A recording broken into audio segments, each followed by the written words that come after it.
Welcome to அனந்தீஸ்.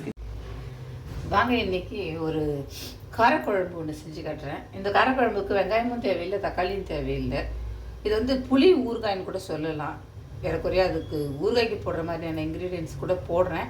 ஆனாலும் வந்து ரைஸோடு போட்டு சாப்பிட செம்மையாக இருக்கும். ட்ரை பண்ணி பார்க்கலாம் வாங்க. 2 ஸ்பூன் வந்து கடுகு போட்டுக்கிறேன். கடுகுலையும் 1 ஸ்பூன் வந்து வெந்தயமும் வந்து வறுத்து எடுத்துக்கிறேன்.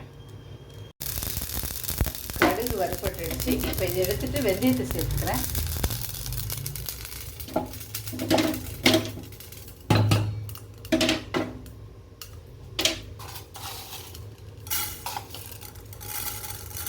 இந்த சைஸ் ஸ்பூனில் 2 ஸ்பூன் போட்டிருக்கேன். வெந்தயம் நல்லா செவக்கட்டும். வெந்தயத்தை வறுத்துட்டு எதையும் சேர்த்து கடுகு வெந்தயம் 2ஐயும் வந்து பொடி பண்ணிட்டு வந்துடலாம். அதுக்குள்ளே நம்ம குழம்பு தாளிச்சிருவோம். குழம்புக்கு தேவையான எண்ணெய் ஊற்றிக்கிறேன். கொஞ்சம் எண்ணெய் தாராளமாக விடணும். இது வந்து நீங்கள் 10 நாள் கூட நீங்கள் வச்சுருந்தீங்கனாலும் சூப்பராக இருக்கும். இது ஒன்றுமே ஆகாது. அதனால் கொஞ்சம் தாராளமாக எண்ணெய் விட்டே வந்து இந்த குழம்பை செஞ்சு வச்சுக்கோங்க. எண்ணெய் காஞ்சிருச்சு. கடுகு போட்டுக்கிறேன். வெந்தயம் ஆல்ரெடி பொடி பண்ணிட்டோம், அதனால் இதில் தேவையில்லை. கருவேப்பிலை மாத்திரம் போட்டுக்கிறேன். அவ்வளோதான். வெங்காயம் கிடையாது, தக்காளி கிடையாது, எதுவும் கிடையாது.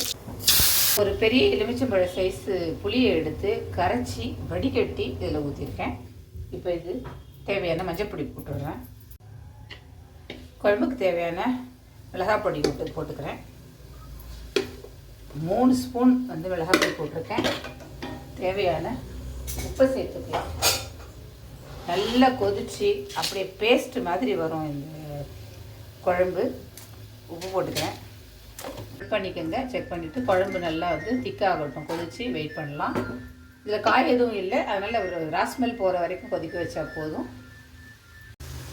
குழம்பு நல்லா கொதிச்சிடுச்சு. இப்போ இந்த கடுகு வெந்தயம் பொடி பண்ணதை இதில் போட்டுக்கலாம்.